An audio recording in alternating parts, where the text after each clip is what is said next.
O referencial teórico, mas o data science é um termo que hoje todo mundo fala, a gente sabe que está muito em alta, mas é análise de dados em si. Você falar diagrama de Venn, imagina um grande conjunto, uma grande sala, né, chamado data science.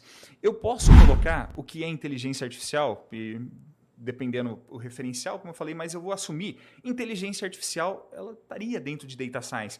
Data science é analisar dados. Dados, o que são dados? Tem até aquela piada, né? Tem dado aí? Mas o que tem dado em casa? Tem dado em casa? Deixemos em aberta a pergunta, mas prosseguindo.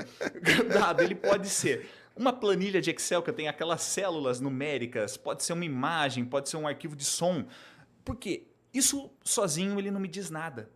Quando eu tenho o papel de alguém, um algoritmo, um modelo que ele vai debruçar em cima daquele dado, ele vai entender, to make sense, vai tirar um sentido, a gente transforma o dado em informação. Então a informação, opa, peraí, o dado sozinho não quer dizer nada, mas agora eu tenho uma informação. Um conjunto de informações bem gerenciadas, ela vira conhecimento. Então o conhecimento, e óbvio que daí você vai ter como que eu perpetuo esse conhecimento, como que eu retransmito.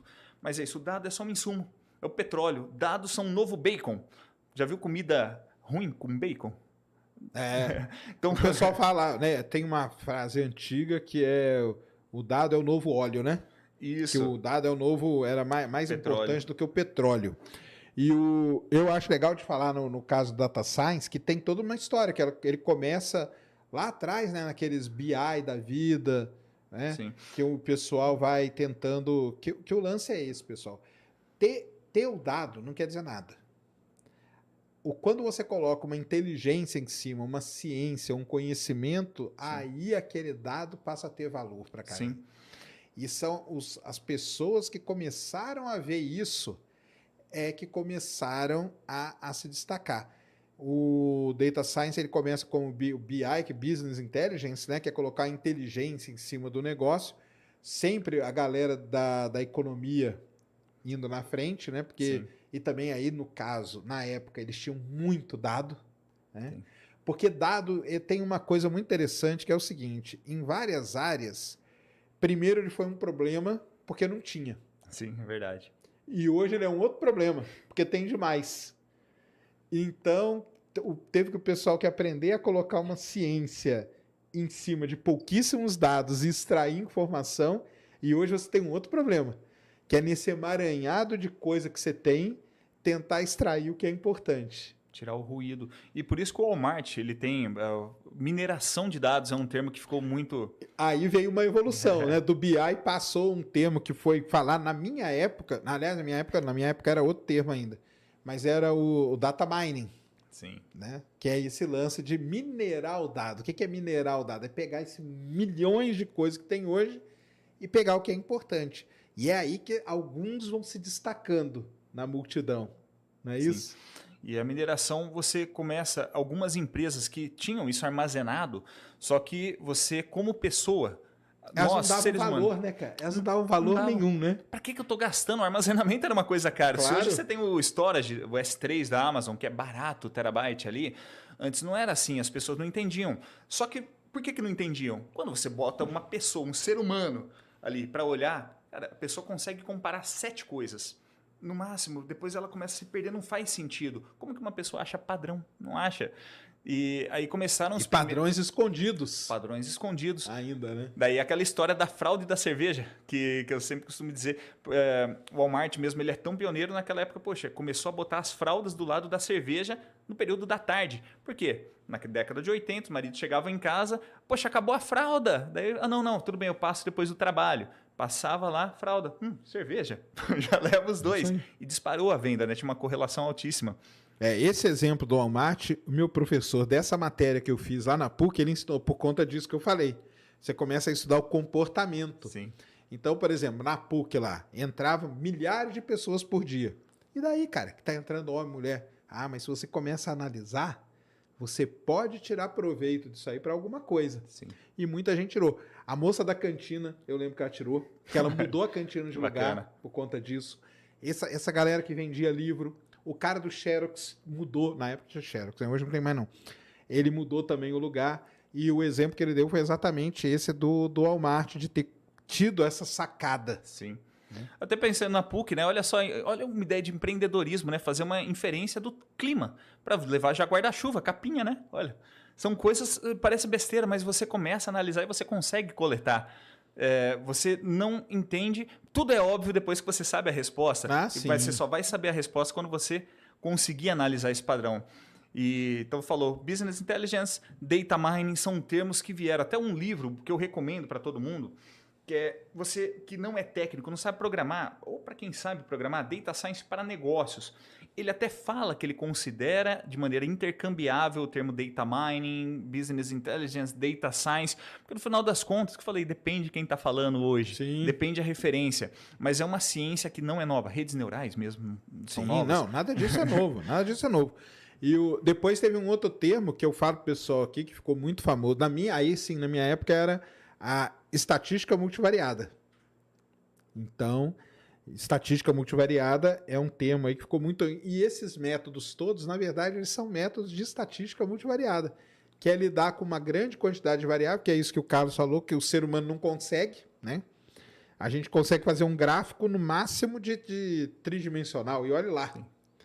Agora, quando você tem 10 variáveis, que é pouca, na verdade, você já não consegue, né? Então tem que partir para essas... E seres humanos são muito ruins. Quando eu fiz a matéria de System Dynamics, o professor Jay Forrester, eu acho, do MIT, ele desenvolveu uma metodologia fantástica, usando algumas coisas da dinâmica de sistemas, mas System Dynamics é diferente. Que você vai ver... Os seres humanos são ruins de entender coisas que... estão espaçadas no tempo e que você tem por exemplo, um loop de reforço positivo. A resposta ela não é linear. Ela não é linear e ainda é espaçada no tempo. As pessoas não conseguem. Por exemplo, quantas vezes eu consigo dobrar uma folha de papel até chegar à Lua? Aquele exemplo teórico. As pessoas não têm a noção de exponencial. Então, quando a gente modela, é muito mais fácil. E porque o algoritmo também ele não vai ter alguns vieses que nós temos assim de...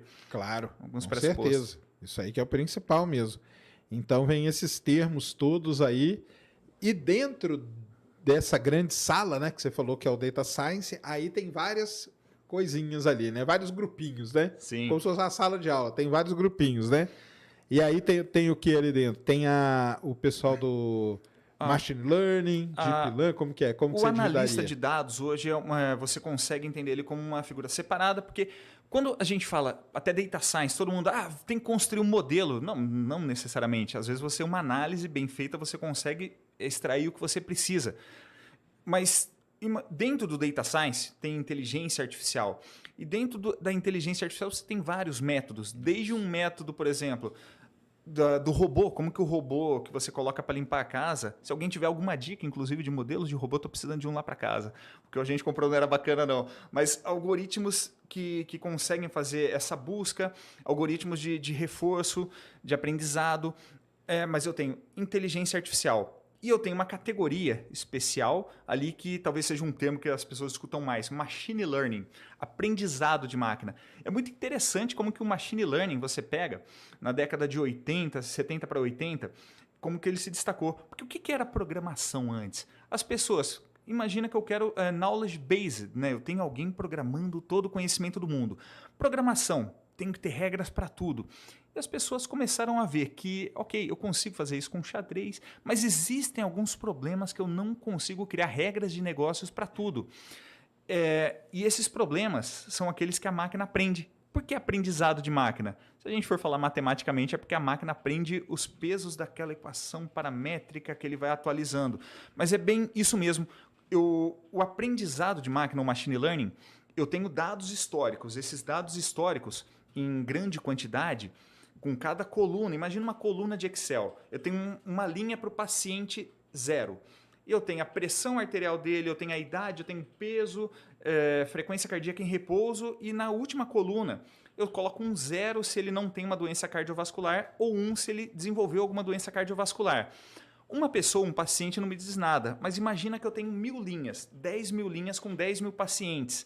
Eu consigo colocar dentro de um modelo estatístico, um modelo paramétrico que eu tenho uma regrinha que ele vai rodar várias iterações, ele vai atualizando os pezinhos e pronto. No final, ele chega lá e fala, pronto, aqui tá bom, pode parar de treinar. Quando eu colocar um caso novo, ele vai me dizer, essa pessoa vai ter ou não vai ter uma doença cardiovascular. Óbvio, com uma probabilidade. Esse é o aprendizado de máquina.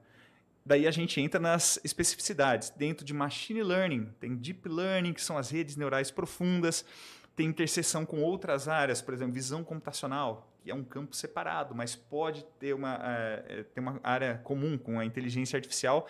E aí a gente vai misturando o termo, que eu acho que se trouxer mais vai acabar confundindo um pouquinho aí. Não, mas legal, né? Então, esse lance aí do aprendizado.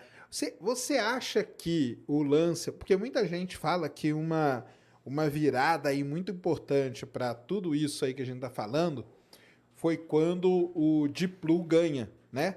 Do Kasparov, né? Você acha que é isso mesmo? Olha, eu tenho um vídeo, eu fiz um documentáriozinho, uma prova, né, de uma ideia falando sobre Deep Learning. Eu trouxe esse caso. Os problemas mais difíceis para a máquina resolver são aqueles que são mais triviais para os seres humanos. Por exemplo, eu coloquei meu filho na época, eu fiz um vídeo com ele, 2, 3 anos. Isso daqui é um cachorro ou um gato? Cara, ele conseguia entender que era um cachorro, ele falava que era um gato, e às vezes isso não acontece com o modelo. O método, quando o Deep Blue ele ganhou, as pessoas, pronto, o computador vai dominar o mundo. Tentaram replicar esse conhecimento. Foi a primeira vez, né? Que apareceu esse papo aí. Exatamente. Isso aí foi o quê? 88, 87? Que é? Não lembro a data, eu coloquei na época do documentário, depois eu vou passar o link para você, mas dá uma pesquisada. Mas depois teve um outro sistema que eles começaram a tentar, Knowledge Based, Hard Knowledge Based, você coloca especialista de todos os campos colocando a informação. Engraçado, a máquina... 86. Quando eles tentaram colocar todo o conhecimento que eles achavam que era do mundo para resolver, daí eu tinha lá, eu coloco o Joe com barbeador elétrico. E eu falo, agora eu tenho uma ação, um método que eu chamo, o Joe vai fazer a barba. A máquina dava pau, porque ela não conseguia conceber que o barbeador elétrico tinha um motor, mas o Joe era um humano, ele não poderia ter um motor elétrico. Assim, fracassou completamente. Foi aí que a gente tem a Aurora, né? Se fosse um filme do Kubrick, a Aurora da inteligência artificial. Seria esse momento que a gente vislumbra que não é assim como a gente fazia até agora, mapeando conhecimento, colocando pessoas. A máquina ela tem que aprender por ela mesma. E parece meio até catastrófico, apocalíptico. A máquina vai aprender. Quando você vai entender, são equações que estão por trás e atualizações de peso, né? Mas teve essa confusão e foi exatamente nesses eventos que a gente tem bem definido agora o que a inteligência faz. E são esses problemas. Até hoje eu me irrito com a Alexa. A Alexa não consegue botar para tocar a música que eu quero. Ela não consegue parar. Eu tô calmo naquele dia, de boa. Minha esposa sabe. Daqui a pouco eu tô berrando com ela. Só não xingo, né? Porque ela agora parece que tem uma política ali que ela até bloqueia. Agora tem, Tem alguns filtros ali, né? Ela fala que é mal educado. Tem uns vídeos aí. Olha só. Mas você vê, falta muito para a gente conseguir. Os problemas mais fáceis, mais intuitivos, aqueles que a gente foi desenvolvendo ao longo da nossa infância, são os mais difíceis para a máquina.